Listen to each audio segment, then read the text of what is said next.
Nah, I'm hoping you gonna start this shit like how we start all of them. I mean, yo.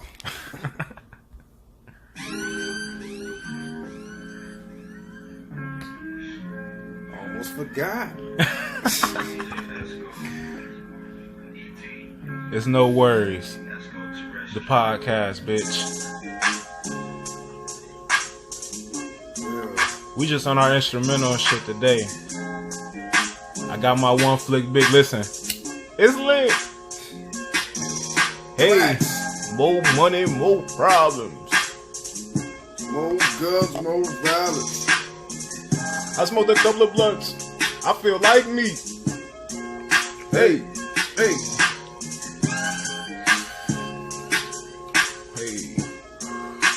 Feeling this vibe right now, man. I hope y'all feeling it too.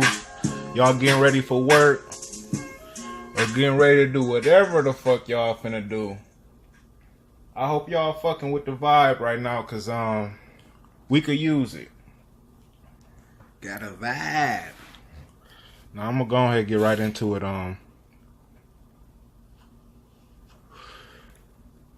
Cavs got some get back. Yeah, man. I mean, you called it? It was expected. It was expected? Yeah. To an arrogant fan like yourself. I wouldn't call myself a fan. I mean, it's LeBron James. I mean, hey, I can't lie. He definitely showed that game 2 he was ready. So I seen that it wasn't gonna be a sweep. Right. It was evident, but I was actually I don't care for the Cavs, but I was still proud to see them like don't play like this, like the supporting. Fuck LeBron. The Cavs, they needed to step up. I'm glad they did. Just for them.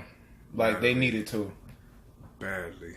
Them niggas are so inconsistent. It's sad, you know. But and the saddest part about all this is like, okay, Cavs are struggling just to beat these niggas, right? Just so they can get their ass beat by whoever come out of the West. That's the fucked up part. I honestly don't think that if I hope that it's not Houston coming out the West, but if Houston comes out of the West, I believe that the Cavs can whoop them. I believe that too, kinda. So I take that back. I was about to say, like, I'd rather see that.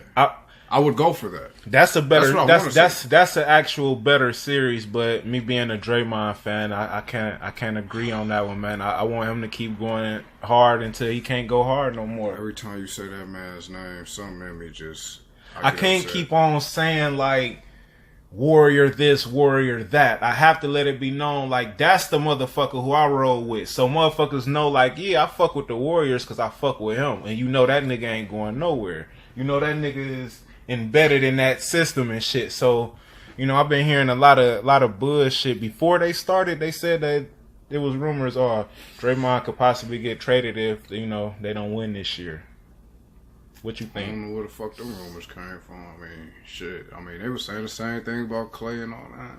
The funniest shit, last episode we said how they said the same shit about Russ. Like, oh, yeah. They act like Russ is even an option to going. Like, nigga, if anybody ain't going nowhere, it's his ass. He ain't going no motherfucking where. They done went through enough of that shit. Niggas will say anything the way I look at it. Especially motherfuckers like Skip, Shannon, them niggas. Yeah, hey, man. Brian Windhorse. I mean, all them niggas, man. You say anything just to get their name out there. They might want to throw a story out there because they might get them more paid. You know, I don't know what going on behind that.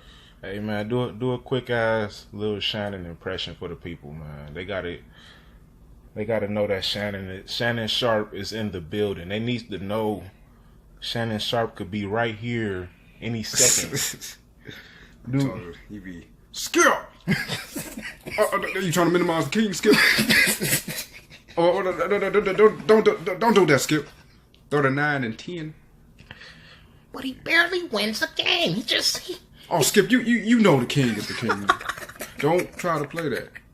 Now, if you want to talk about 6 for 6, we might as well give Bill Russell that title. Man, them motherfuckers, they really need to get off of the whole idea of worrying about stats, you know, so much. I hear a lot of these analysts and I hear they whole stories be wrapped around the stat sheet. And it makes me truly believe that they're not watching the game. You know, they're not watching the game enough to say, okay, I seen a lot of those turnovers, not his fault. They just say, oh, he got turnovers. Right. I mean, these niggas be saying shit. I was in bed. You know, I done heard Skip be like, yeah, I went to sleep. You know, them niggas be getting... Yeah, they know.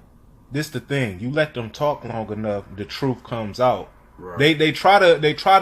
They never quote say I watched the game. They start off by saying little shit like they speak from the whole stat sheet. They speak from the whole stat sheet and they make it seem and come off as if they seen it, but then they get so comfortable talking they beat and say, yeah, I fell asleep halfway through it because it was such a blowout. Well, you didn't see those extra, minutes because it was a blowout, but it got back close. And you basically shitting on the team that probably played good trying to come back, but just because you sit up here and say what you say, I think people need to just start learning a lot of words hold weight. Yeah. People need to acknowledge that as analysts, but, I'm proud of the Cavs, not LeBron. LeBron doing what the fuck he do. He been doing what the fuck he doing. I ain't saying I'm not proud of him. I'm just saying out of aspect of just him doing what the fuck he has to do. I think everybody sees that, so I leave it at that. But Houston and Golden State. Now, when we last had the podcast, we was kind of split. You said how you thought Houston was gonna win. They got game 1. Yeah. And you was wrong, but you end up somewhat being right because it's back to even. Well, I didn't know what was going to... I didn't know those guys were going to isolate 100 out of 100 times. I didn't know that was even possible to isolate that much. I mean, they broke... I think they made history that game with the most isolations. It was some weird stat that I seen. I never seen basketball be played like that. They said that they probably... Yeah, top ISO team in the league ever. Yeah. Most def. Well, shit, I know when I was watching that shit, I heard a motherfucker say, I don't quote me, I don't remember who said it, but nigga said they had the most ISOs ever in the Yeah, I think it was on Bleacher Report. It was something that popped up on my phone. Like, what the fuck? Like, for the people, I'm sorry that we can't actually report the actual stat, but it's some crazy stat that Houston provided that shows that these motherfuckers is ISO and only ISO. But can't wait to see the game tomorrow. That's going to be exciting. Game 3. I think it's going to tell which direction and how this series is going to go. Is it going to go this way or is it going to go that way? So that's going to be an interesting game 3 tomorrow in Golden State. I want Houston to take it, obviously. I mean, the listeners know that, but I feel like just off of me guessing, I feel like Golden State gonna take game 3 and Houston gonna pull out a tight game 4, and it's gonna go back that way. Don't quote me on 5 because I don't know yet. All right, now is it anybody who you feel like in sports deserve a special shout out just off of either how hard they've been going this year, regardless of success, not being biased, even if you still say your nigga Russ, of course, not being biased, who would you just want to give a shout out to if they could hear this message? You can say that about a lot of guys, but off the top of the dome, I would say, and I really don't even want to say this because he pissed me off, as of late, not because of how he been playing or nothing, but like, I mean, they was our rivals. I'll give it to Donovan Mitchell. Donovan Mitchell. I have to give him, credit where credit is due. He played amazing throughout the whole season. Definitely Rookie of the Year. So even though he pissed me off, knocking off my thunder or whatever, getting into it with, George and those guys and all that.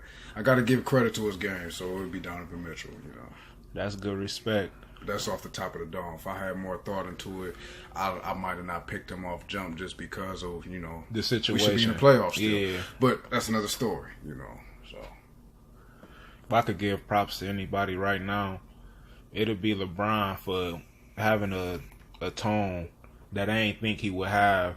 A lot of people might be laughing right now, like, what the fuck, this nigga?